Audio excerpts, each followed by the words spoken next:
नमस्कार, आप देख रहे हैं रेडियो घोंसला और मैं हूं आपके साथ बात करने के लिए। आज क्षितिज भाग 2 के अंतर्गत जो पाठ है बाल गोविंद भगत, जिसकी रचना राम वृक्ष बेनीपुरी जी ने की है, इसकी बात करेंगे। बात करने से पहले मैं बता दूं कि यह पाठ आपको जेएसएससी की तमाम परीक्षाओं में मिलेगी। और आप बात कर लें अगर उत्पाद सिपाही की, आरक्षी परीक्षा की, या फिर आप स्वास्थ्य क्षेत्रीय कार्यकर्ता की जो वैकेंसी आई हुई है और जिसके फॉर्म आपने भर चुका है, तो उसमें भी ये पार्ट है। यानी 10th लेवल की जो भी जेसीएससी की परीक्षाएं होती हैं जिसमें आपको रीजनल लैंग्वेज में अगर आपने हिंदी का चयन किया है, तो ये तमाम आपको जानकारी वहाँ मिल जाएगी। वहाँ पर सिलेबस भी पूरा दिया हुआ है, यानी पूरा क्षितिज भाग 2 आपको पढ़ना है, जिसमें गद्य और पद्य भी पूछे जाते हैं। तो शुरुआत करेंगे बाल गोविंद भगत रचना से। और सबसे पहले मैं बताऊं कि बाल गोविंद भगत पाठ के अंतर्गत केवल आपको अ, पाठ के अंदर से सवाल नहीं पूछा जाता है, बल्कि लेखक परिचय से कम 1 से 2 सवाल पूछ लिए जाते हैं। और लेखक परिचय में आगे बढ़ते हैं तो हम देखते हैं कि उनका जन्म जो है बिहार के मुजफ्फरपुर जिले के बेनीपुर गांव में हुआ था। इसी वजह से बेनीपुर गांव में उनका जन्म होने की वजह से बेनीपुर ही उनका जो आप टाइटल आप देख सकते हैं। और जन्म का जो वर्ष है इनका 1899 ईस्वी है। इन्होंने 10वीं की पढ़ाई के बाद 1920 ईस्वी में राष्ट्रीय स्वाधीनता आंदोलन को अपना मार्ग अपनाया और यहाँ जेल भी गए ये। और इसके बाद फिर इनकी जो मृत्यु की बात करें तो देहावसान यानी मृत्यु निधन सन 1968 में हुआ। ये तारीखें आपके लिए महत्वपूर्ण हैं, आप इसे बिल्कुल अपने जहन में रखें, याद रखें। बात करते हैं कि 15 वर्ष की आयु में पत्र पत्रिकाएं छपने लगी और वे पत्रकार भी थे। यानी आप समझिए कि बहुत कम उम्र में उन्होंने पत्र पत्रिकाओं का संपादन या पत्र पत्रिकाओं में लिखना शुरू कर दिया। पत्र पत्रिकाओं के नाम इस प्रकार है जिनमें उनका योगदान रहा है: तरुण भारत, किसान मित्र, बालक, युवक, योगी, जनता, जनवाणी और नई धारा उल्लेखनीय है।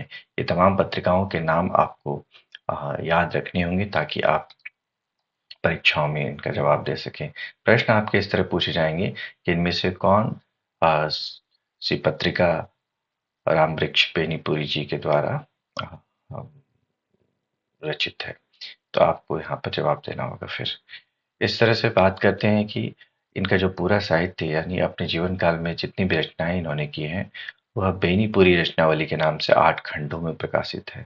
तो आप ये भी याद रखें कि किस नाम से प्रकाशित है, यानी बेनीपुरी रचनावली के नाम से प्रकाशित है। और कभी कभी आपको ये भी पूछ दिया जाए कि बेनीपुरी रचनावली कितने खंडों में प्रकाशित है, तो 8 खंडों में प्रकाशित है। अब बात करते हैं महत्वपूर्ण रचनाओं के बारे में। जो बिल्कुल आप ये आप समझ लीजिए कि बिल्कुल क्षितिज भाग 2 का पूरा मैं आपको करवाने वाला हूँ। आप लगातार यहाँ पर जुड़े रहेंगे तो आपको जानकारी मिलती रहेगी। तो पहली जो रचना है पतितों के देश में, तो आपको ये भी जानना होगा कि ये किस प्रकार की रचना है या साहित्य की विधा क्या है। साहित्य की विधा करने का मतलब है कि साहित्य के कौन से प्रकार में आता है। ये उपन्यास है, कहानी है, निबंध है, एकांकी है, जीवनी है, आत्मकथा, यात्रा वृत्तांत, ये सब साहित्य की विधाएं हैं यानी प्रकार हैं। तो आपको जानना होगा कि इन सब में से किस प्रकार के अंतर्गत आता है। तो पतितों के देश में इनका उपन्यास है। बात करते हैं चिता के फूल। चिता के फूल ये कहानी है। अम्बापाली, अम्बपाली है, अम्बपाली जो है इनके द्वारा रचित ये नाटक है। और माटी की मूर्ति बहुत ही चर्चित, मैं बताऊं आपको कि ये बहुत ही चर्चित है। माटी की मूर्ति जो क्या है, रेखा चित्र है।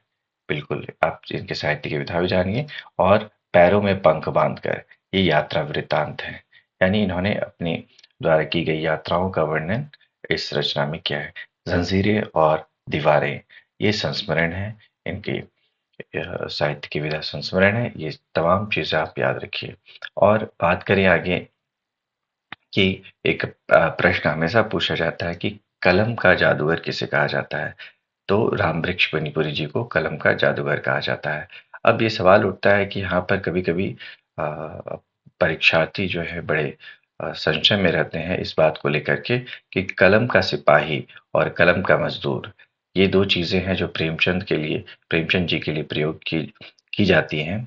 लेकिन यहाँ पर आपको ध्यान देना होगा कि यहाँ पर क्या पूछा जाएगा आपसे, कर्म का जादूगर। तो वहाँ पे आपके लिए विकल्प रहेगा, आपके लिए ऑप्शन रहेगा कि प्रेमचंद। तो आपको ध्यान देकर बिल्कुल काम करना है। तो राम वृक्ष बेनीपुरी को कलम का जादूगर कहा जाता है। अब बात करते हैं कि इनकी रचनाओं में स्वाधीनता की चेतना यानी आज़ादी की लड़ाई में अ, एक अ, जोश डालने का काम किया था युवाओं में। और जो यहाँ संघर्षरत थे आज़ादी की लड़ाई के लिए, तो इन सब में एक जान डालने का काम किया था अपनी रचनाओं के माध्यम से।